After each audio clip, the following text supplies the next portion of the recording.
Well, welcome everybody. Welcome in this session. I am Niki de C from Wageningen University. And since the beginning of my scientific career, I've worked very closely with CIFOR as part of their global comparative study on REDD+. So I'm honored to also wish you a warm welcome on behalf of CIFOR, the host of this session. So I'm very excited about this session as we have invited some wonderful speakers to reflect on the use of data, but also more broadly information and technologies on achieving transformational change to really move towards a more forest and climate friendly food systems. Throughout this session, we want to explore 4 different topics, or let's say case studies, to learn about some of the opportunities and challenges to use data to leverage that transformation. So we'll talk about data for sustainable food systems. We'll talk about near real-time monitoring. We also have a case study from Indonesia about where they're really using data and sort of the IPCC guidelines to improve their forest reference emissions level, also including more information on wetlands. And then we have a 4th topic on the politics of numbers and information sharing. So each topic will consist of short videos around 7 minutes and/or an interview. And there will also be an opportunity to have questions for each topic. And in the end, we'll close with a discussion, a panel discussion with all the speakers that we have in our session. Of course, we would also like to hear from you, your questions and observations. So you can always pose your questions through the Wolva app in the Q&A section. Or my colleague Astrid Bos will be moderating those questions and will try to answer at least some of those. So you can post throughout the session, please post your questions there. There's also a Spanish audio translation available through the Interactio app. We have shared some instructions in the chat of the Wolva app, so if you're interested in that. I won't do a very lengthy introduction of all the speakers. You will get to know them better throughout the session. Their information is also available in the conference website, and we will also share a link in the chat where you can find more information. So let's get started with our first topic of today on sustainable food systems, and more specifically, the democratization of data for an agricultural transformation. So we can start the first video now. Hi, my name is Christine Lamana, and I'm a climate change scientist at World Agroforestry based in Nairobi, Kenya. And I'm going to be talking a bit about an initiative that's led by Todd Rosenstock and funded by these donors that you see at the bottom of the slide on democratizing data for agricultural transformation in Africa. So we're talking today about transforming food systems to become more climate friendly, but in order to do that, decision makers need information on which options work where and for whom. This is especially true for thinking about more than just agricultural productivity, but also looking for outcomes in landscape restoration, carbon sequestration, gender equity, access to information and services, or even biodiversity conservation. So where can this information come from? Luckily, scientists are really good at creating data, lots of data. But when we think about whether that information that they create is accessible or not, usable or not, what we seem to find is that journal articles, which are the sort of bread and butter of scientific careers, are really not accessible at all. They're often behind paywalls. Raw data tends to be open access, but then you need all the technical skills and the computing power to turn that data into information. And the data aggregators and document repositories don't necessarily do all that much better.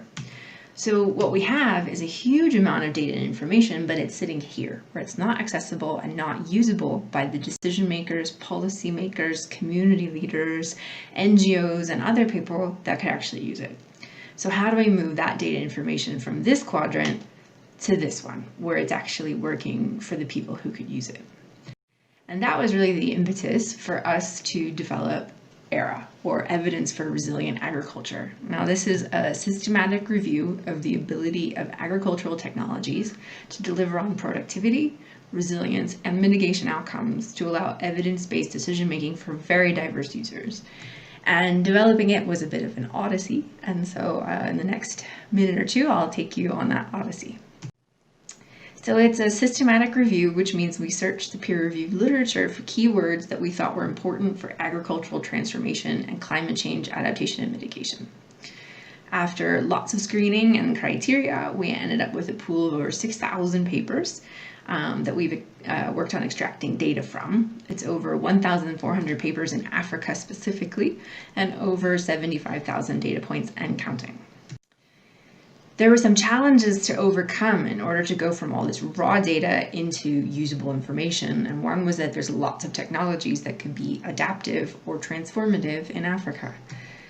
We're also looking for diverse outcomes, so not just agricultural yield, but income, labor, soil carbon, erosion runoff, you name it.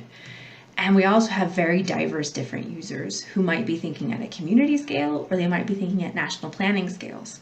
So we needed a way to combine different technologies, different outcomes at different scales, and what we came up with, besides the ontology for all of these things, was also using meta-analysis. So essentially what we're doing is looking at the ratio of the outcome, whether it's yield or income or anything else, of the improved practice over the control. And that lets us lump and split outcomes for different technologies, crops, outcomes, and so on, whatever way the user wants.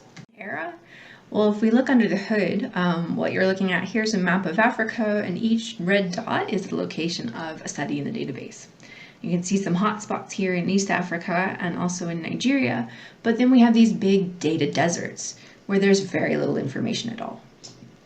When we look at outcomes, it's also not evenly distributed. The majority of our data is actually on productivity outcomes like yield or income, and much less is on adaptation outcomes and very little on mitigation. For commodities, the majority is on cereals like maize, millet, sorghum, and rice, but there's still some information on legumes, vegetables, livestock, and so on. If we look at technologies, so here we're looking at a list of different technologies and the percentage of our data that technology makes up, and the first thing that pops out is we know a lot about fertilizer. This essentially has been overstudied in Africa for a very long time. But even these technologies like diet management for livestock or diversification practices, including agroforestry, we still have hundreds of observations of these technologies that could be really important for climate or agricultural transformation. And what's cool is that 52% of the data is actually on practices done in combination with others. So not just the practice alone, but also how it interacts with other technologies or practices in bundles.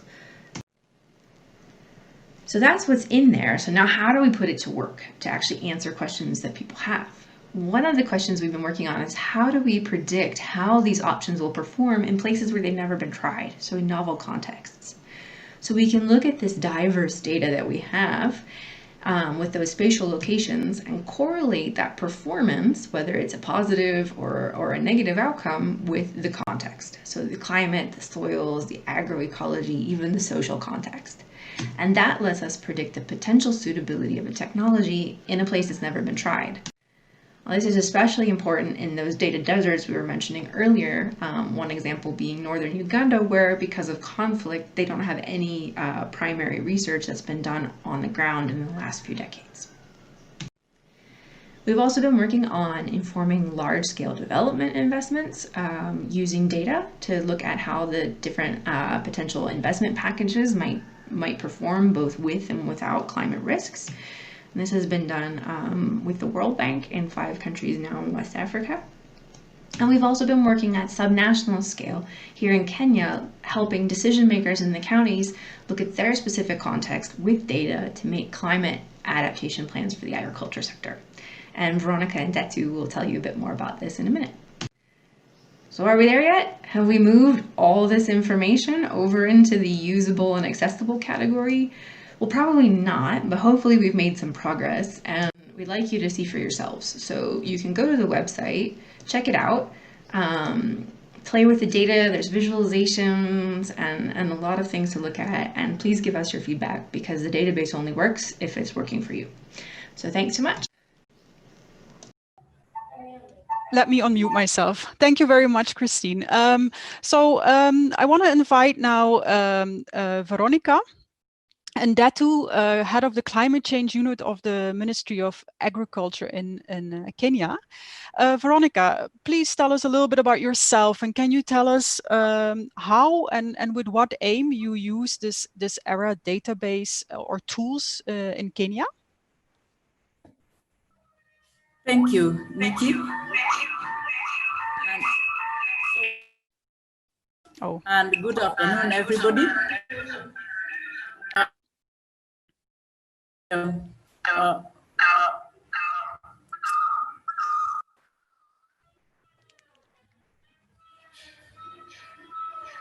So we do hear you, Veronica, but there is some feedback. Maybe I will put my microphone off to see if that works better. But please go ahead. Thank you.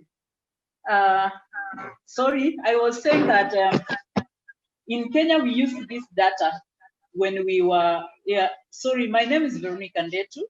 I work for the Ministry of Agriculture in Kenya. I sit in the climate change unit that is charged with the responsibility of mainstreaming climate change issues in agriculture sector. And in the ministry, we have developed climate smart agriculture strategy, because the sector has committed to implement climate change issues through climate smart agriculture. Now, after developing the strategy, the ministry felt there is need to disseminate this policy to the counties where implementation takes place, and where the officers in the counties are charged with implementing or agriculture activities and extension services. So then we partnered with the Department of all the departments in agriculture, and we partnered with the CGR centers, FAO, and some other institutions to disseminate the climate smart agriculture, to ensure that the counties domesticate and they implement, to ensure that farmers adopt climate change, climate smart agriculture activities. Now, during this dissemination exercise, we were holding workshops with the county officers, both the executive and the technical officers. During this exercise, in the workshops, which were very participatory, what was involved in is that we ensured that the officers understood, and we demonstrated through climate.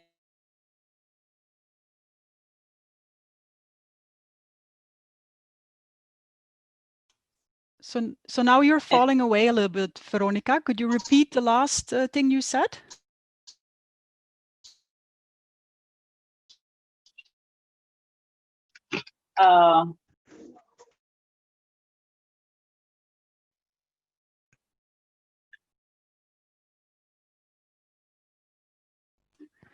Okay, we're having some trouble hearing Veronica.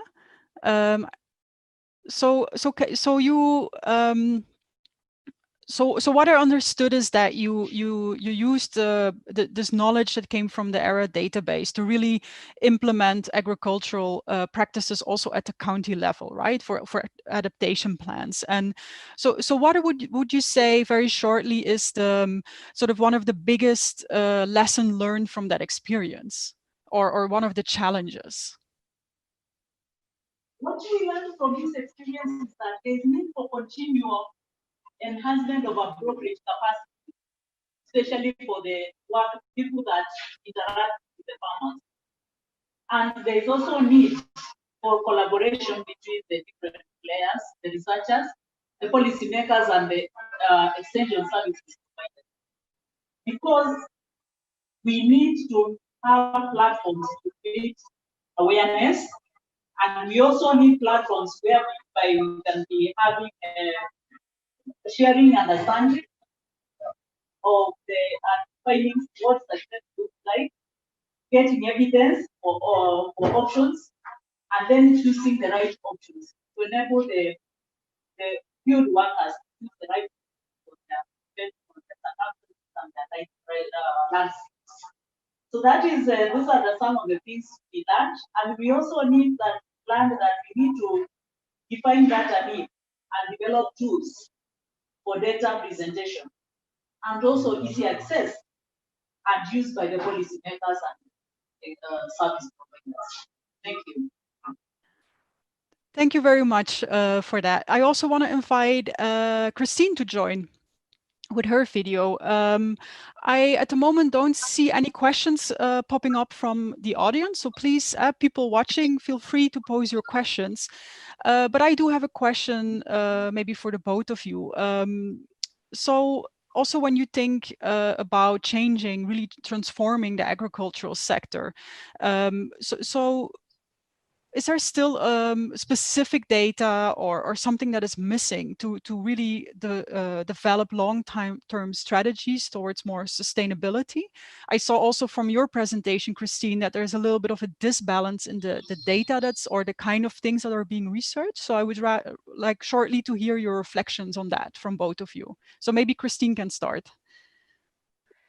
Sure. Thanks so much, Nikki and Veronica. It's great to be able to join you on this virtual conference. One of the things that was really surprising to me when we started putting together all this data was that there were big gaps in the information that was available compared to the crops, the farming systems, and the technologies that smallholder farmers especially are actually using or actually depending on for their livelihoods. There's often a big disconnect between, you know, what's been studied or tried and more indigenous practices or locally relevant crops, or even whole farming systems that have often been skipped. And so I think what this does is actually sets a really clear research agenda for both international, national, and regional kind of research groups to really start kind of gathering the evidence that we need for this agricultural transformation.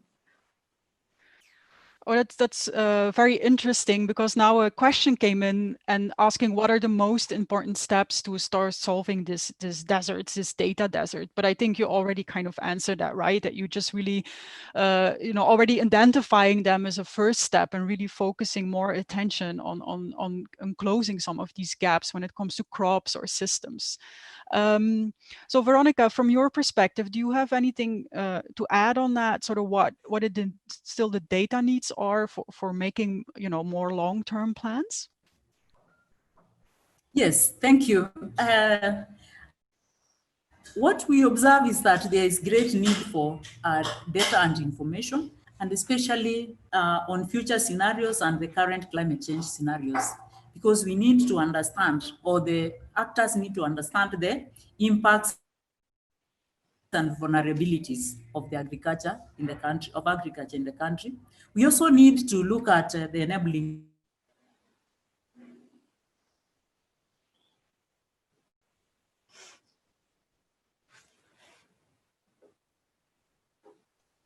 So it seems like your sound is failing again, but we can come back to that later as well, Veronica. Environment, which can be. So what I understood from what you just said is that you also need an enabling environment to make that happen, right?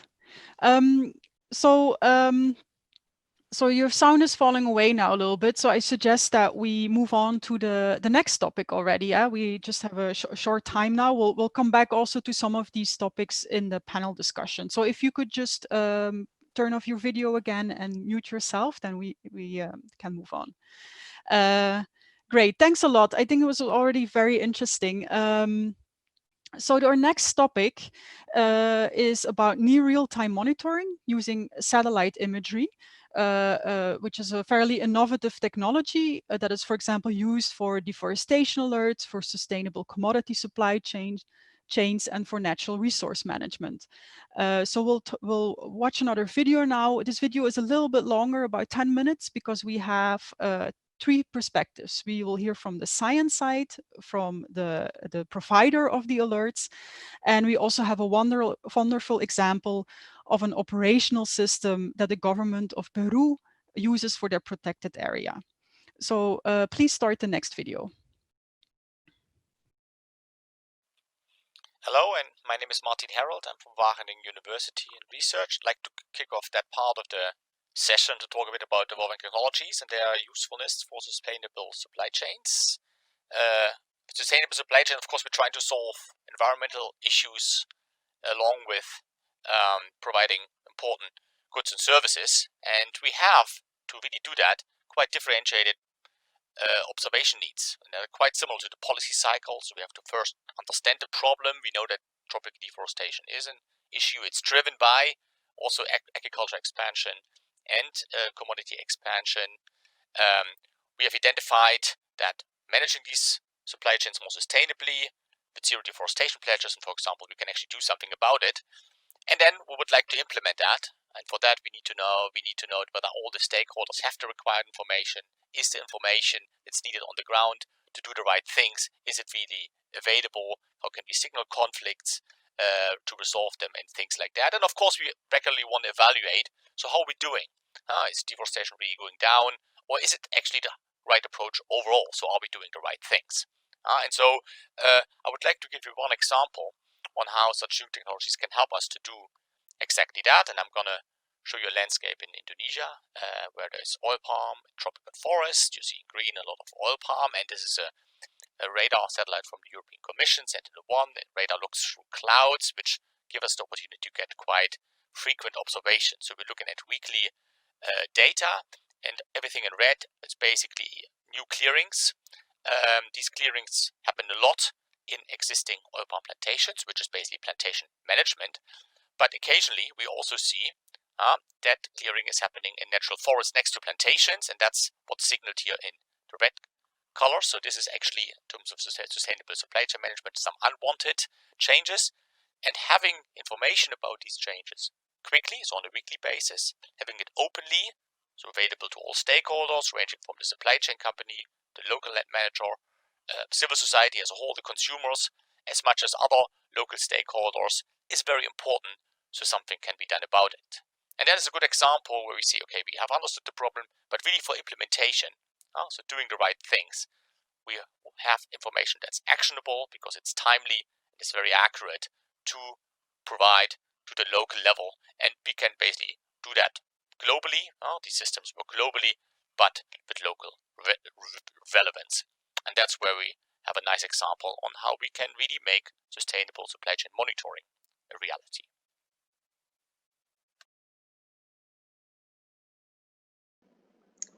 Hello, everyone. My name is Michaela Weiss, and I'm a project manager with Global Forest Watch at the World Resources Institute.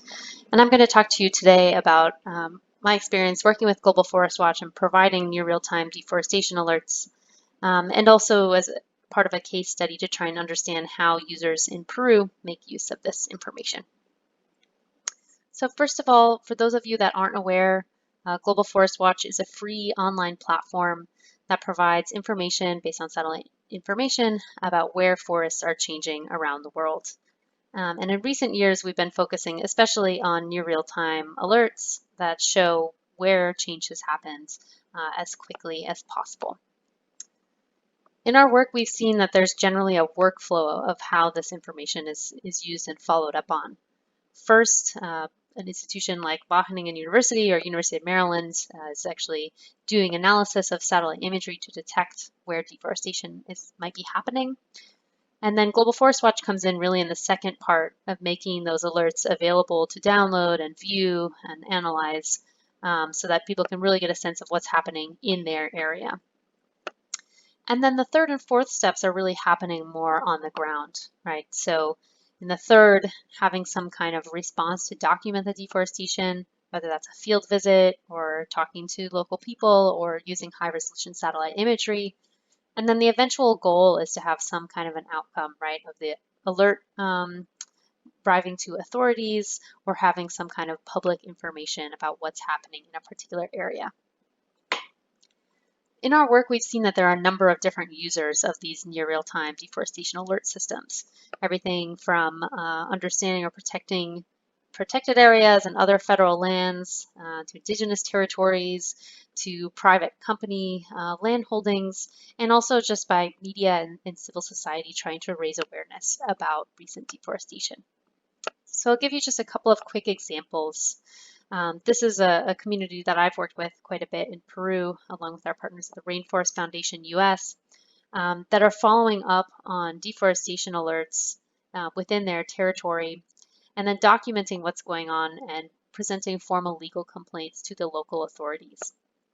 And they've actually been so successful that in the couple of years since they began monitoring, they now have almost 0 deforestation alerts in their territory. And so they're trying to figure out, what this monitoring unit that they've established can do now, potentially on actually restoring the areas that had been deforested in the past. On the other side of the world, we also work a lot with palm oil companies, and in particular are working with a number of companies in Indonesia around using radar-based deforestation alerts to identify those areas that are highest priority of recent deforestation.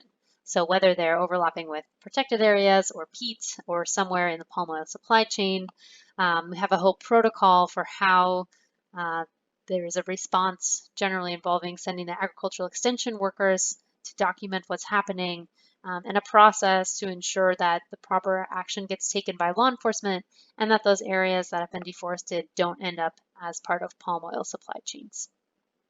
So there's just a few concrete examples of how this information is used across the world.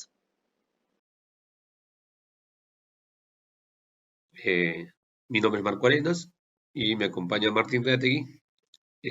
Los dos trabajamos dentro del Servicio de Áreas Protegidas en Perú, que es la entidad que administra el Sistema Nacional de Áreas Protegidas, ¿no? 75 ANPs y más del 17% del territorio peruano protegido y un gran bloque por seguro en la Amazonía, ¿no?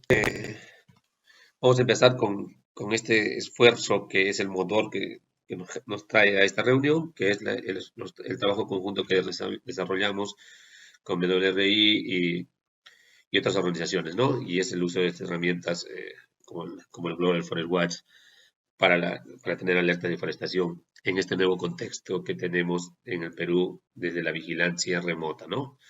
Entonces tenemos todo un proceso de vigilancia directa asociada a intervenciones o propiamente los guardaparques de manera directa con las comunidades y también el uso de tecnologías en el marco de la vigilancia remota.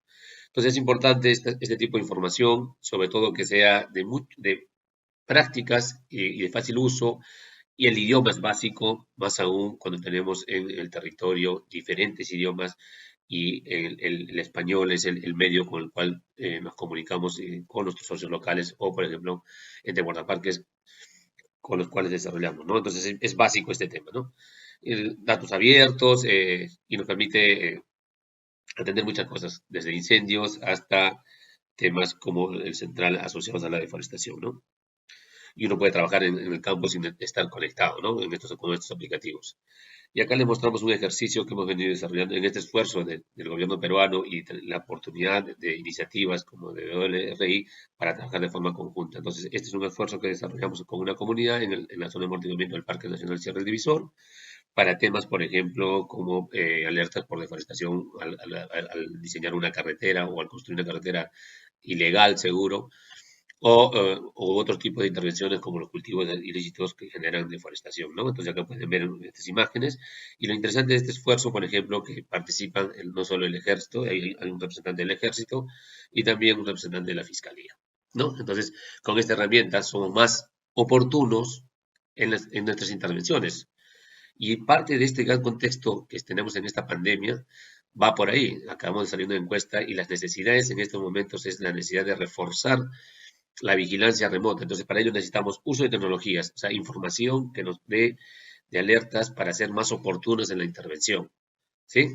Entonces, porque vamos a tratar de evitar en muchos de los casos el encuentro de personas, de gentes, que sí lo tendríamos que desarrollar cuando justamente una alerta que me dice que es por actividad humana y yo pueda intervenir de manera más eficiente, ¿no? Entonces, por ahí vamos, ¿no? El monitoreo va a ser muy importante en este contexto. Acá mostramos otra experiencia que tenemos con ACA para el tema de minería ilegal de igual forma con focos de calor y otro uso de otras imágenes como planes y vemos un reporte de resumen política, ¿no? Acá tenemos la otra alerta de deforestación que tenemos con el programa Bosques, con el cual venimos ajustando, calibrando en mayor detalles por la información de, por ejemplo, la pérdida de bosque por actividad natural o no natural, ¿no es cierto? O antrópica, ¿no? Entonces ahí venimos calibrando. Y tenemos una herramienta que es, a diferencia de las otras tres, que es la que reporta, ¿no? Es un mecanismo reporteador, la cual utiliza la información producto de la información de las alertas, de la tecnología y de la implementación en campo de los patrullajes, ¿no? O de las intervenciones que desarrollemos para esas actividades alertadas producto de estas alertas, ¿no? Disculpen la redundancia. Entonces, el SMART recoge ese esfuerzo y plasma y lo sistematiza, lo espacializa y genera reportes tanto para la autoridad de las protegidas en el territorio y también a nivel nacional y ahora el tema a nivel del Ministerio de Economía y Finanzas porque es la que nos da los recursos. Entonces, para la eficiencia y evitar el autorreporte en el sentido de monitorear estas acciones. Entonces, por eso es la importancia ahora en este contexto de un gran componente de vigilancia remota y por ello reitero la importancia de este tema en el Perú en estos momentos. Esta es la herramienta que nos genera estos reportes a nivel de sistema. Y para terminar, este es un proceso de cómo se desarrolla, cómo se consumen las alertas, cómo en la cadena de mando al interior de la autoridad de áreas protegidas, en este caso nosotros, y cómo en el campo se desarrolla y se decide las intervenciones, ¿no? Entonces, eso es todo. Más bien, reiterar la oportunidad que tenemos ahora en este contexto donde el territorio nos está demandando mayor eficiencia en las intervenciones. Y para ello, el uso de tecnologías va a ser el camino, ¿no? Entonces, yo traslado la pregunta a WRI porque y otros socios como ustedes para ayudarnos en este esfuerzo. Desde fortalecimiento de capacidades, desde innovación en las herramientas y otras actividades de manera conjunta que podemos desarrollar. Gracias nuevamente. So, hi everyone. We're back again. So I want to invite Martin and Michaela to join me here in the Zoom room. Hi, Martin. Hi, Michaela. Unfortunately, Marco and Martin and Raul are not here in the live session, but don't hesitate to also ask questions that are particularly relevant for them, as we will follow up on those questions after the session. And I know they're very happy to share their experiences with their very elaborate system. So I see some interesting questions popping up from the audience. I want to start with asking Michaela if you can share a little bit from your perspective, what are particular challenges that you're facing in this whole chain and in your role? Yeah, that's a great question. I definitely think there are some technical challenges that we have yet to resolve. For example, we see a lot of problems with cloud cover in the tropics, delaying how quickly we can actually detect deforestation. So doing work with Martin's group on trying to use radar. Also always trying to improve the way that we get these alerts out into the field for people who don't necessarily have internet access. But I also see that there is a large area of challenges that's more around the implementation and use of this technology on the ground. So for example, even just having enough money to buy gas for your boat to get to some of these very remote areas of the Amazon can be a challenge. And also different agencies, deciding who is responsible to follow up, and how do those agencies work together and work with communities on the ground to actually respond when there is illegal activities. And so I think it's really important we think not only about how can we improve these data and make them more useful and actionable, but also how do we make sure that the resources are getting to the ground and that we actually have ample attention to those challenges as well. Yeah. So, and it's a bit of a follow-up question that also came from the audience. So do you think that the biggest challenge is now in sort of improving the data side or really more in this whole chain, or is it a little bit of both? Yeah, I think there's always things we can do to improve the data, right? And certainly we as Global Forest Watch are aspiring to that and trying to remove any of the remaining challenges. But I think the fact is that we're actually quite good on the data side now. We've made a lot of progress in the last few years, and we actually have systems that work. And we have examples of how those work on the ground. And so I do think that actually the biggest challenge is more on the implementation side. Okay, thank you. I'm going to move to Martin now. So there's also questions sort of, so how available or how good are these data also for developing countries? There's someone from Nigeria asking that, and sort of what are the innovations there, or what is the outlook there? Yeah, thank you, and welcome everybody on this session, also from my side. Yeah, so technology and these technologies, really these global data sources are improving, and they are improving quite a bit. There are whole research teams working on that, trying to make data more detailed, more accurate, and more accessible for these kind of purposes. For example, the example of Nigeria, we know particularly in Africa, that these near real-time systems or this fast delivery of, let's say, land change information is really, there's not a lot of good examples on that. And for example, there's a lot of focus now in particular in Central Africa in particular, but also in other parts of Africa, to really make these global data assets more useful for their purposes. For Nigeria in particular, it's maybe good to mention also that if you really want to get into some of the technicalities, it is now from a data side easier to monitor changes in evergreen forest or this kind of evergreen kind of tropical forest. If you move into more dry forest with the seasonality and you have leaf on, leaf off conditions, that of course make things a bit more complicated, and you get usually lower quality data out of that. But that's also, people are working on that, so we also expect improvements there. But just to give you a bit of an idea, that it's, for example, easier to do that in the Democratic Republic of Congo than it is, for example, in Nigeria at the moment. Oh, yeah, well, thanks a lot. I don't see more questions popping up at the moment, so I suggest we just move on to the next topic, and I'm sure there will be more questions for you also in the panel discussion. But thank you for your contribution. So if you could please turn off your video, thank you. And then the next topic, we are gonna talk about Indonesia. And Indonesia has committed under the Paris Agreement to reduce its greenhouse gas emissions compared to a business as usual scenario. And of course, for this, you need a benchmark for seeing this progress toward your goal. And Indonesia has developed already a few years ago a forest reference emission level as this benchmark. But then they've recently decided to improve their reference level, also drawing on scientific data and methods, for example, from the IPCC Wetlands Supplements. And we're going to hear a little bit more about that in the next video. So please start the next video. Hello, my name is Daniel Murriarzo. I'm with the Center for International Forestry Research, C4, and I'm speaking on behalf of my large group in the Sustainable Wetland Adaptation and Mitigation Program called SWAMP. When I was asked to speak on this session, leveraging data for transformational change, I thought it's very appropriate title for me to share with you how to crunch the number when we are trying to work in the field and use that data to help improve the forest reference emission level, FREL. C4 and particularly SWAMP team were heavily involved in the development of this 2013 supplement to the 2006 IPCC guideline, which was specially designed for wetland.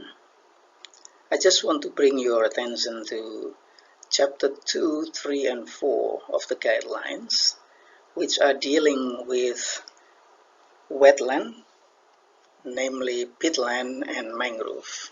In Chapter 2, we were talking about drained organic soil, which is basically dealing with the development and also degradation of peatland. And Chapter 3, dealing with rewetting of organic soil, which is basically related to restoration and conservation of peatland. And in Chapter 4, it's all about mangrove, which very much affected by also land development for aquaculture. Since the guideline was released in 2014, our scientific journey began with field work to collect data by which we derive emission factor from peatland and mangrove. What we did was assessing carbon stock from various compartments and also measuring greenhouse gas fluxes from the ecosystem. Now let's shift our journey to the policy process. And let me take an example of Indonesian FREL, which was submitted in 2016. The document used the reference period of 1990 to 2012. And the activities involved in this document were deforestation, forest degradation, and peat decomposition. And the emission factor adopted in this document were Tier 1, which was the IPCC default values.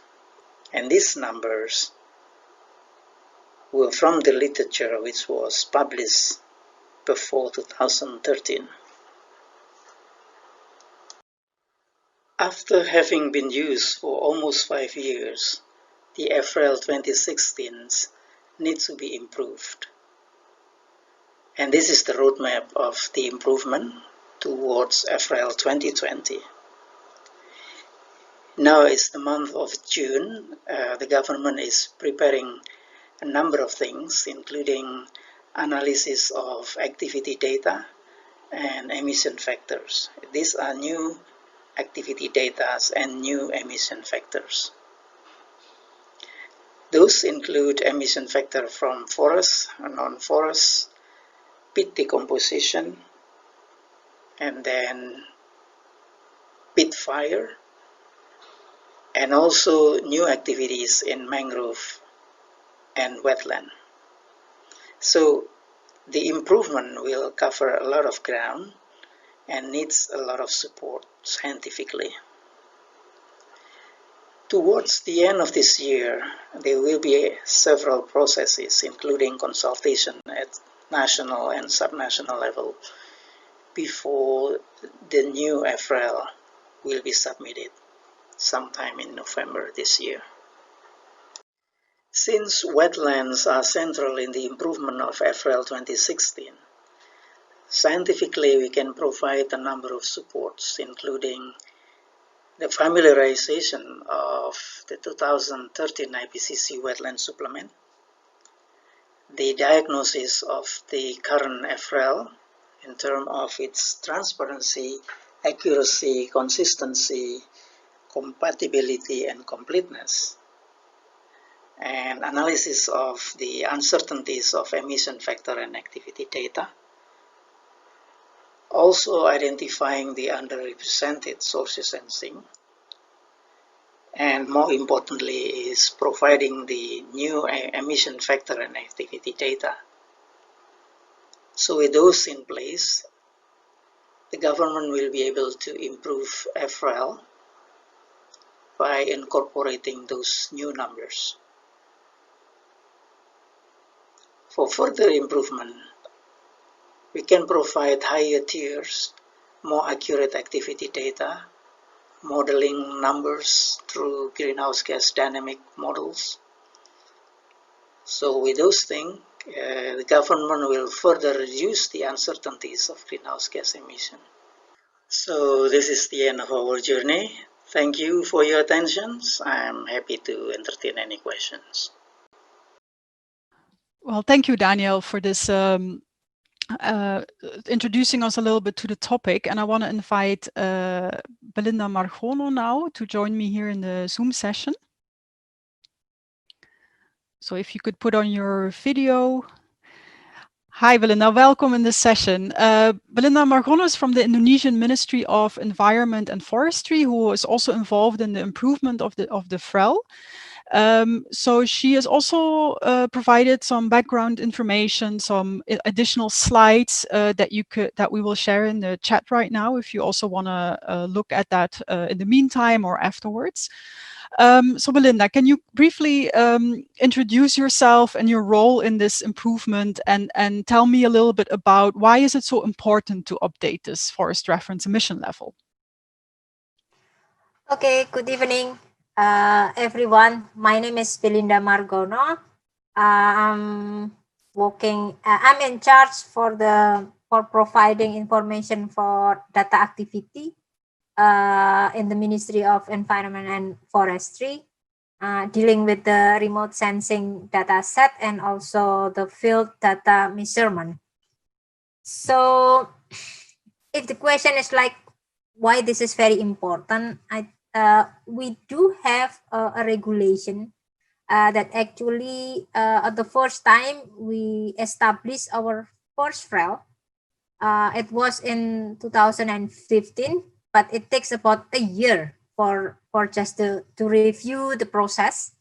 And finally, we done the review process at the end of 2016. So that was the first, our first FREL. We cover a lot of things. I think Daniel mentioned about some of them, but there are still a lot of, I would say, a missing thing, because during that time, the data was not available, or the data quality was not in a good condition to use.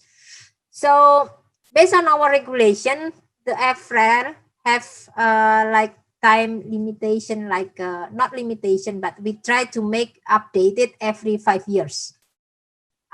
Since it was established in 2016, so actually by 2021 we should have the new FREL at least, because that is the FREL that updated based on the current situation. So that is one of the reasons why we have to update our FREL, and why we also focus on the wetland. But wetland here is including the peat and also the mangrove, because in our first FREL we haven't yet really include the mangrove. Not so much information on the mangrove is not in the activity data, but more about emission factor. So there are a lot of biomass information on the ground, but we cannot make it at the national level to provide the emission factor for strata for the mangrove forest. So that's also the reason why we don't use the national data, but we refer for some research. So that is the reason why we need to improve that. And also there are some misinformation. A lot of information need to be added on the peatland itself, because so far what we have now is just the peat decomposition, and that is also based only on the research, the emission factor and so on, and need to be updated based on the current research and also based on the current data set. So that is some of the reason why we have to update it, but it's been 5 years. We have to have the new one. Oh, very interesting. And I was wondering, do you also expect that it will have an influence on sort of the policy level, like that this will also help to set certain goals or to take certain actions, or you think it will also help in that respect to have more information about that for wetlands, for example? Yes, it is very true that actually the government itself actually set a lot of regulation and try to get more information on the peat. For instance, following our first review on our first FREL, there was also a need that actually we need to have the moisture, the information regarding the moisture content on the peatland, the information about the groundwater level and so on. We haven't yet have the data during that period, but nowadays I think we improved a lot of ground water level. Also, we have several plots spread out all over the country that actually we hope that at some point we can use that as the improvement on the peatland itself, because the peat is actually it's relatively very huge compared to the size of the country. So we really want to pay a lot of attention on the peatland, not only the mangrove, but both. Okay. Thanks. I also want to invite Daniel to join us here because I have a question that you might both have some reflections on. So what I hear also from you and what I know from Daniel's work, there has been a lot of field work. You have the new IPCC Wetlands Supplement to draw from the guidelines. There's a lot of national and global data sets that might be interesting. And of course, you're also both scientists and you're working towards also in this policy context. So can you share with me some of the lessons you've learned of making that a success, of really making sure that these scientific data and methods really, that you can really use them to improve something like the FREL? So maybe Daniel can start, and I would also like to hear from Belinda afterwards. Yeah, well, welcome everybody. In the context of data, I think we are in a very good position to say about whether or not we are trusting the data, or to what extent we trust the data. So the issue of certainty or uncertainty is very crucial here. So I did mention very briefly about uncertainty analysis. So if you know how uncertain it was when FREL 2016 was submitted, we tried to analyze the uncertainty, so that with this result, we would like to help how to improve the uncertainties in terms of reducing the uncertainties. So with the help of Norway, we try to reduce this. So at the end of the day, the FREL will have a lower uncertainty in both emission factor as well as activity data. And can you elaborate a little bit why it's so important to reduce uncertainty? Because also uncertainty means something very specific to scientists or statisticians. But so can you also, for the non-scientists or the practitioners, explain a little bit so what is this uncertainty and why is it so important to tackle this? Well, it's related to the quality of your product, the quality of your commodity. In this case is carbon currency. So the buyer will have to see how uncertain it is, so how can we rely on this.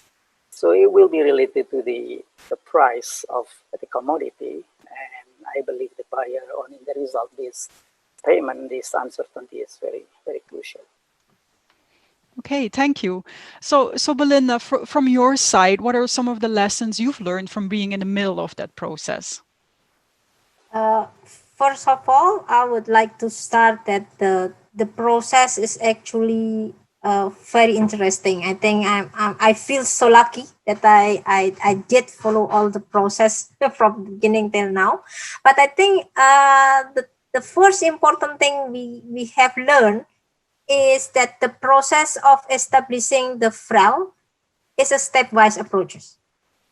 I know we all know that based on the UNFCCC information and so on, seems like the establishment of the FREL or any further information related to that, it's a stepwise approach. So we don't have the perfect one at the first time. We can learn and try to improve all the missing thing, or we try to improve I think in the case of Daniel, he mentioned about the quality of the data. In my views, I think on the first, the step is more into to get the data ready. So we need to know about where the data is and everything. So everything is about getting the data. But the lesson learned, because this is a stepwise approach, is not only getting the data now, but how we can ensure that the quality of the data is improving. So that is the thing that we learned so far. So it's not just providing, but have the information easily accepted and can be provided in the uncertainty or having the accuracy threshold required. Especially since in Indonesia is the one of the red country, and we almost done with our report, everything on the result-based payment. So uncertainty is really our focus on this step. So that is the thing we learn from the process. Oh, great. Well, thank you for these insights. And there are some interesting questions popping up, but I want to keep them for the panel discussion because I think they're relevant for more people. So I want to move on to the next topic. So we're already at our last topic, which is the politics of numbers and information sharing, a little bit of a different topic. And in this last topic, so maybe Maria, you can close the video now because we'll watch the video first. I don't know if that matters for the streaming, but so Maria will talk about the politics of numbers, and in her talk she mainly talks in the context of forest governance and REDD+, which is this UNFCCC mechanism for reducing emissions from deforestation and forest degradation. But the key messages she's making are applicable in a much broader context, of course. Also, she is not showing any slides during her video, but she also provided us with some background slides that might make it easier to follow or to look at later. And we'll also share those in the chat. So let's look at what she has to say in her video.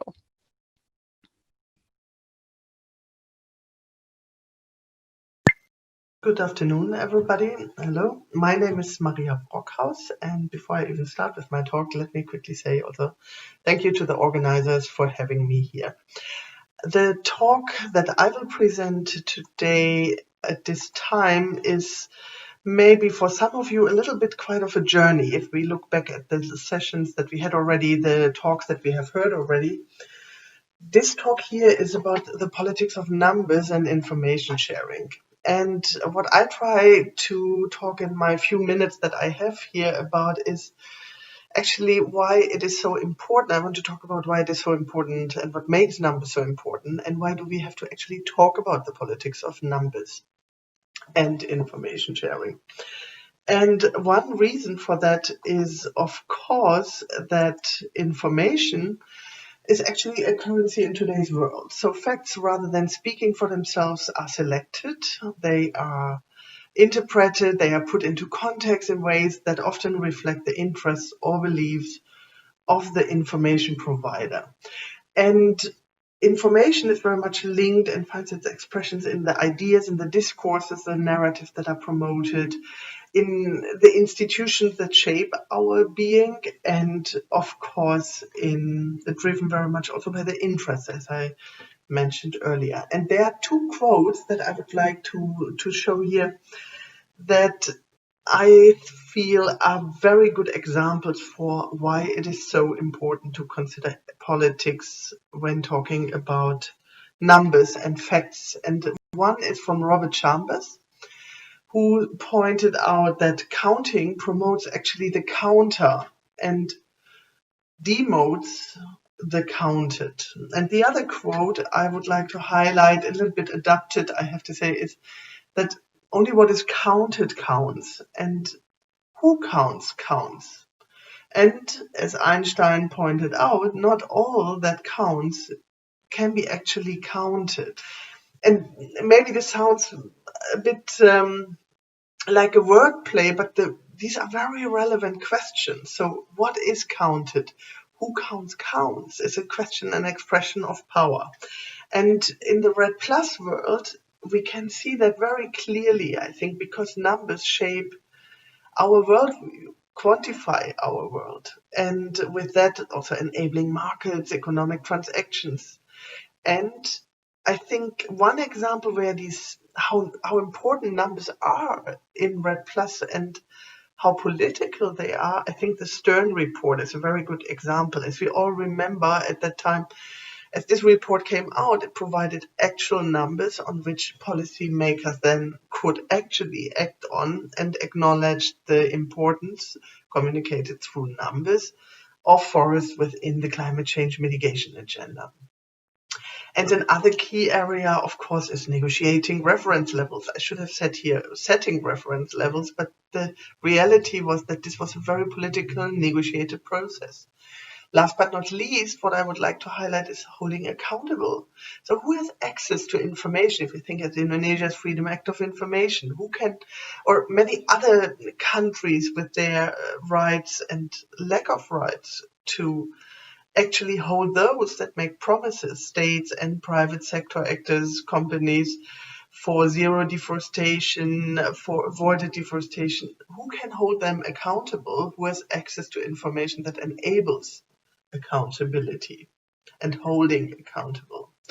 So when RED Plus is rendered technical, when the forest is depoliticized, then the big questions are related, and these affect, and that is why we have to talk about politics, of course, effectiveness, efficiency, and equity of RED Plus.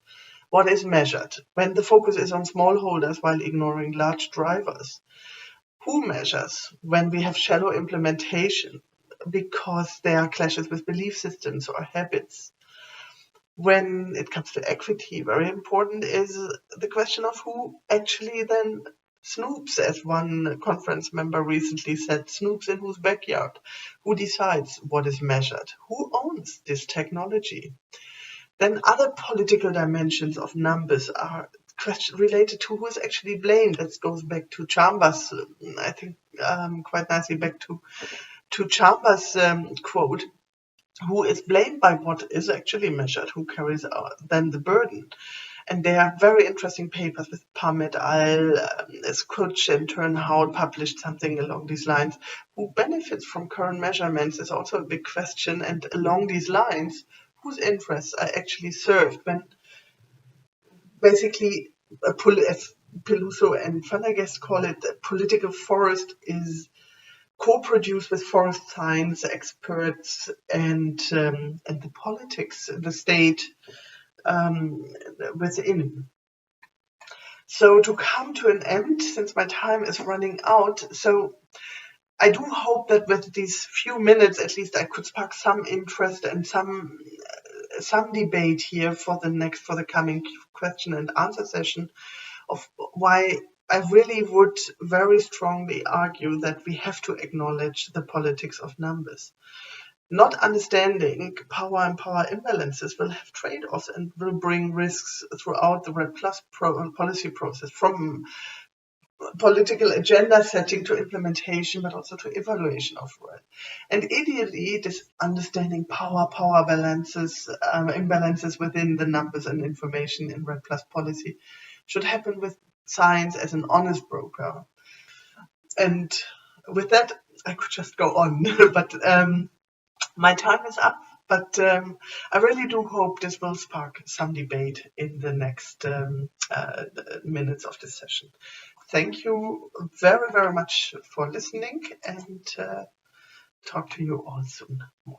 Thank you, Maria. A very different topic indeed, all of a sudden, but I think a very valid one. And, you pose a lot of questions in your video and sort of, and of course we have to be aware of these things, but I would almost argue being aware of them is not enough. So could you also give us some handholds or some almost, I would say, solution how to deal with this when we, you already mentioned scientists being honest brokers, but how can a different range of stakeholders actually deal with some of these issues you mentioned? Thank you very much, Nikki. Maybe before I even say more, let me say this is not a different topic. The whole point I try to make is that politics is not different from numbers. Politics are inherent to numbers. And I think if we just go back through the scene 1, scene 2, scene 3, from the Indonesian reference levels to the earlier presentation on the ERA system, somebody has selected this data. Or there was, for example, what I think in Mika or Christine highlighted that that there was very much knowledge or very much information available on fertilizers, non-organic fertilizer. Those kind of things are super fascinating because there's a reason for that, and the reason for that might be related to politics and to power. So the whole point is, this is not, if you talk about numbers, then we also have to talk about politics and the power of making choices. or deciding over numbers. And I understand that you asked me for a solution or a response here to what can be done now. I think really seriously, the very first important part is that we get aware, that we understand, that we acknowledge that numbers are nothing neutral. And this whole rendering technical power politics did not come up in any of the earlier talks today. So I would really challenge all of us, including myself in my own work, to not forget about politics and power when we talk about that. That's maybe not the solution or the technical answer you would like to have, but I think the very most important step is that we are aware of that. And maybe more nuanced, as a more nuanced answer, trying to be a bit short here, is it starts with models. So maybe being also a scientist, as an expert community, much more accurate about what we are talking. What are our underlying assumptions here? And I think these are the steps where we, as a community, expert community, can also contribute to acknowledge and be aware of politics and power when talking about data. Well, it's nice that you challenged also the other speakers maybe. So I want to take already the opportunity to just start the panel discussion now. So I invite everyone to turn on their cameras. And I want to see if people want to react to this thing, like, because I mean, I'm not asking for technical solutions, because I think exactly the point is not everything is technical.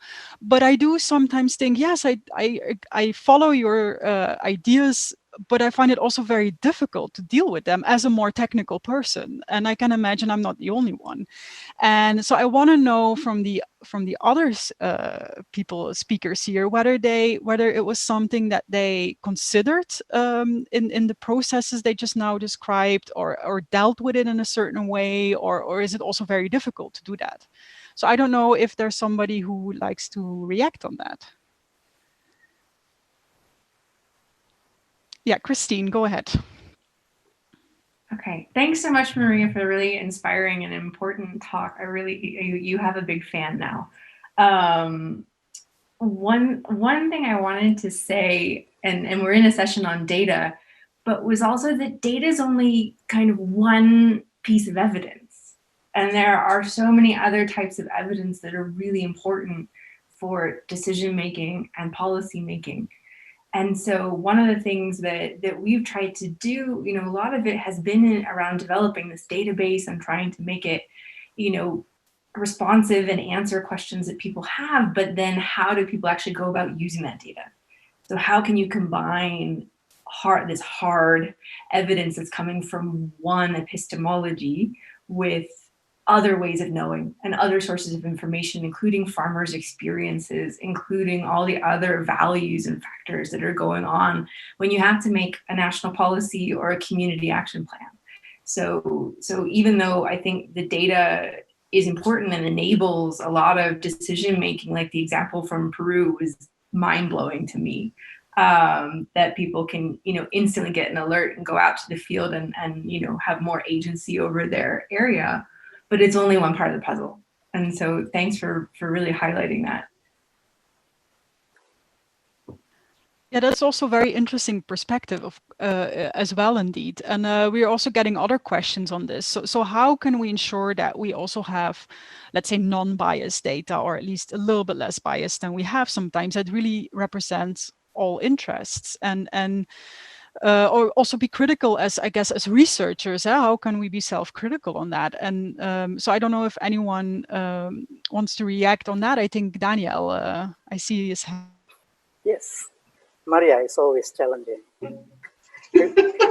Who counts? I take that as a compliment. Thank you, Daniel. Who count? Yes, I agree with that. But I'm not entirely agree with the fact that you always absorb in your numbers so that you can be biased with that. Well, we know what we call expert system, and in this system we try to be not biased towards us or towards me or towards the scientists, but lets the number tell themselves about what it is. And statistically speaking, we are talking about, range, lowercase, uppercase, and then you come up with the proxy of this thing. So you are normalized in that case that this is not only the idea or the intention of who counts, but also the counted one, which is the number itself. So in the IPCC process, people collect lots of data. That's why they have database. And from here, it is the country who can choose and decide which one is the most appropriate. Then the issue of politics of number really counts. I'm not defending myself, but that's the way I understand it. I think Maria wants to react to that, right? Go ahead.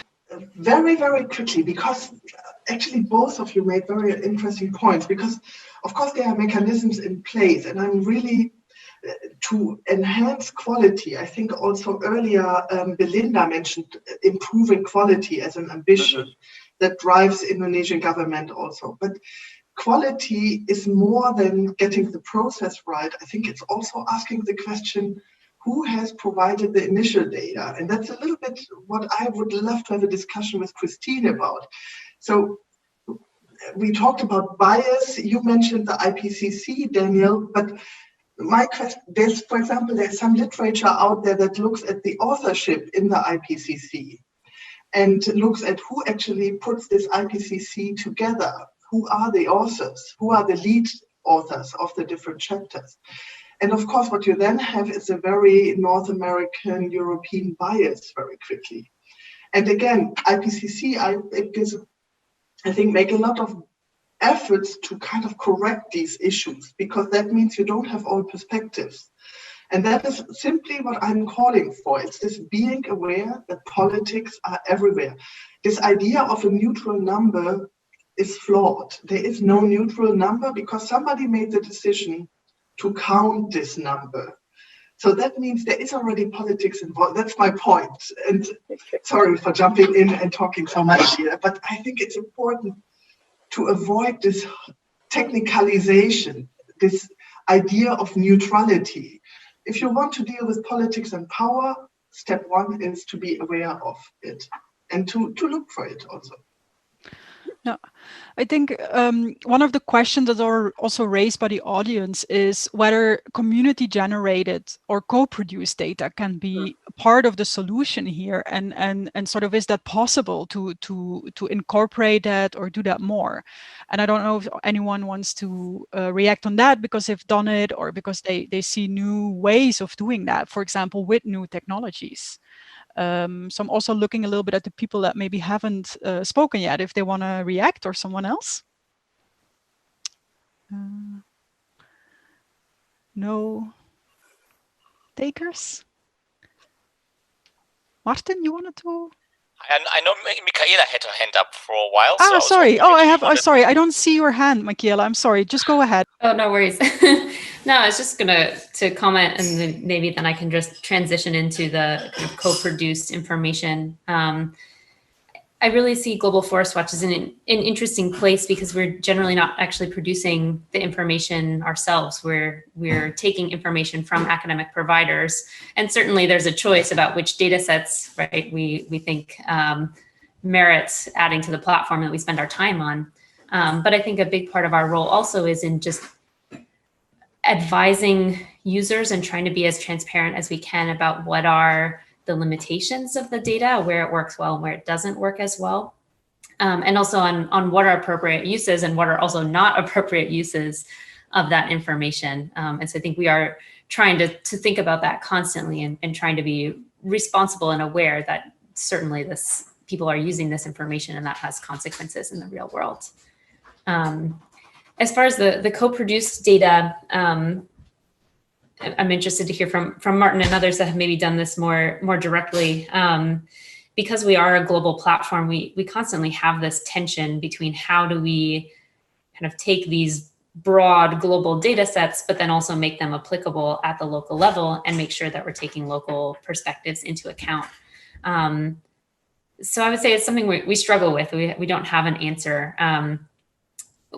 what we try and do more and more now, I think, is really providing this information in a way that it is more possible to integrate with systems and data collection mechanisms that are already happening at more local levels. So I think in the video from Marco with CERNAMP, we are providing near real-time alerts from the University of Maryland to them, but also making it very possible and easy to integrate into tools like SMART, which they are already using for data collection, so that this can just be another input and also be used alongside all of the other information that they collect.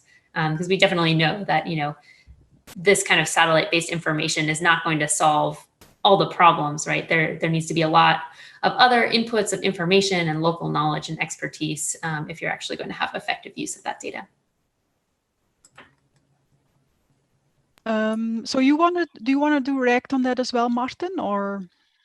I was just about to raise my hand, and yeah, on this, I mean, I think these taking advantage of both this kind of what may you call community or locally acquired data. It doesn't have to be communities; can also be local experts or, I guess, citizens, but also, extension workers and stuff like that. I mean, these locally generated data and linking that with the global and trying to do it in a more interactive way. From a technology side, that's quite possible now, and that's not really the limiting factor. I think it's finding the ways how this can work in practice, linked to a governance system, maybe a decision system, maybe an incentive system, and stuff like that. I think that is where part of this challenge lies. So there's a lot of good research on that. I think there's not a lot of very operational examples in these country contexts and in the context we have been talking about now. So that is part of the challenge. And as long as we're not able to bridge basically data streams or information and stuff across some of these boundaries we see, we still are a bit stuck, and we still run even more into the problems that Maria was talking about. That the data is limiting. It can be biased generated by a few people, not being a public, open, easily understood and accessible good as we would like it.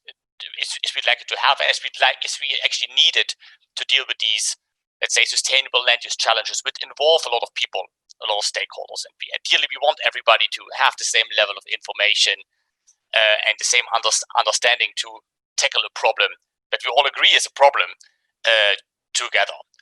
I think we've came a long way in general with transparency and transparency frameworks and more open sharing and stuff like that. I think that is a very important development. I think there is a lot of also political push now in that direction, which is, I would say, almost unique to that climate change kind of sector. I think not a lot of other sectors are really in this transparency world so active at the moment.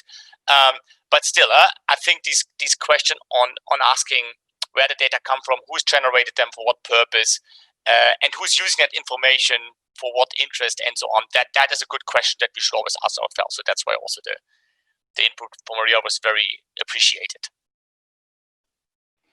Yes, indeed. So I want to move also, I think Belinda wants to react as well. Go ahead. I probably just would like to add something. I think the data can come from everywhere, and I'm happy that Kayla mentioned that sometimes remote sensing not answering all the questions. That's just really true, because sometimes people think that the remote sensing data is a magic that can give all the information we need. It's not like that.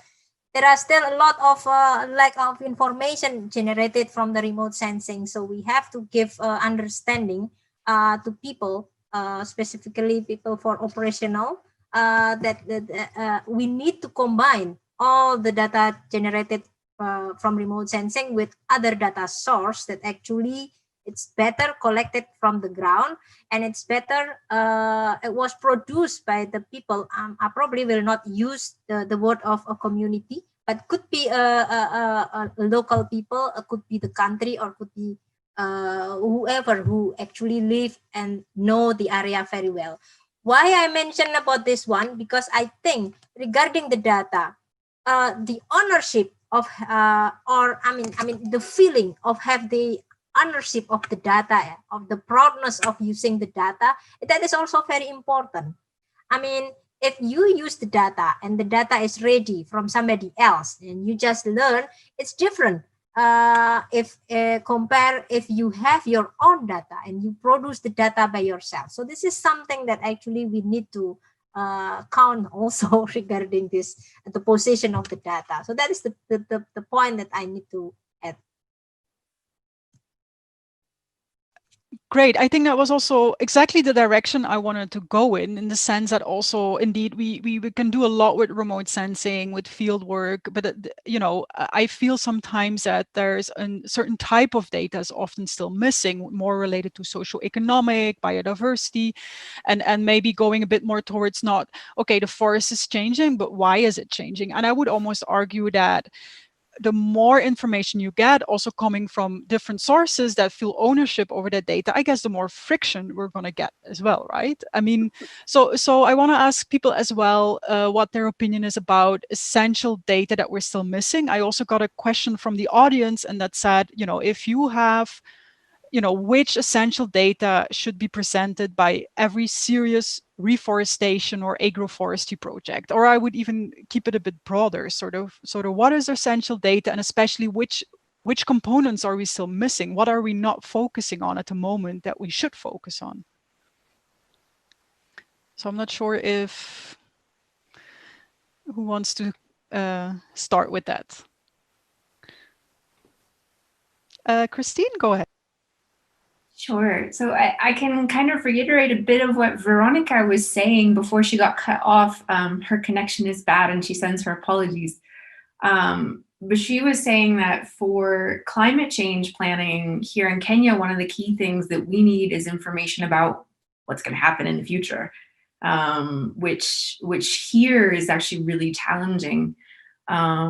And so one of the, you know, I think there's really two key data needs. And one is sort of that kind of downscale climate information and even weather information here, where often sort of the publicly available weather information is very, very sparse, whereas a lot of information is sitting in sort of private enterprise hands. And so making that data accessible and open is a really key thing that we need to do.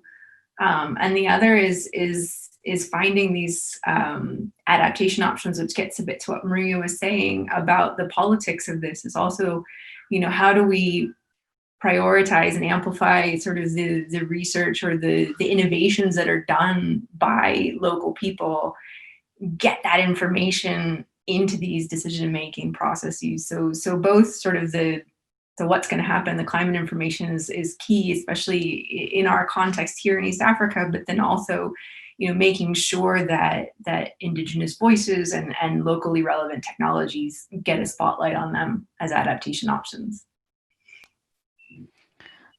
Thank you, Christine. So I'm seeing that we're almost nearing the end of our session. So if I can give the floor to one other person, if they still want to react on this last topic. Let's see if I see any raised hands. I think Maria wants to say something. Yes, but only if nobody else wants to say something, because I spoke so much. Okay, I would like to answer actually the restoration question, because I think it's a great question. And what do we currently perhaps not know, not ask enough? My answer to that would be actually who benefits from restoration. So who are those that benefit from large-scale restoration across the global south? And that for me is a crucial question. We don't even know, which is very interesting, because we know so much about deforestation on the one hand, but till today I haven't seen a single paper that really makes the effort to tell us which sector, economic sector, is actually causing most deforestation. This is scarce information. And it seems also here we don't ask the questions. Maybe we need to ask more what species are selected for restoration. That would be another one, leading to the question of who benefits from restoration. Thank you. Thank you, Maria. I'm afraid we're running out of time, so we'll have to wrap up here. I would like to thank all the speakers for being here today. I think it was a very interesting discussion with also very interesting contributions from the audience. Thanks also for Astrid for moderating these questions. I also would like to thank the host, CIFOR, and also the Norwegian Agency for Development Cooperation and the FDA program for their continued support for our work. And sort of these are some of the lessons learned that I take away from this session, which is consider what's being counted, who is counting, and that there are things in this world that count that are not being counted. And I think also what we see, what was discussed a lot, was moving from data or technologies to action to really transforming system. It doesn't happen automatically. I would think we need to think about the systems and the mechanisms, not only in an operational way, but also, like Maria said, the politics behind that and how we deal with things like transparency, accountability, and power balances. I would say that there's a lot of data out there, but it needs to be usable and accessible. Like Christine said, it only works if it works for you. And there are still some things where we might have to focus on a bit more to really bring about transformations. So these were my sort of quick away take-home messages. It would be great if the audience would also share their takeaways from the session in the chat, so we can also add. That's also very valuable for us. You can also share your opinion of our session with the survey function. So I want to thank you very much, all of you, and I also want to wish you a nice continuation of this conference. Thank you.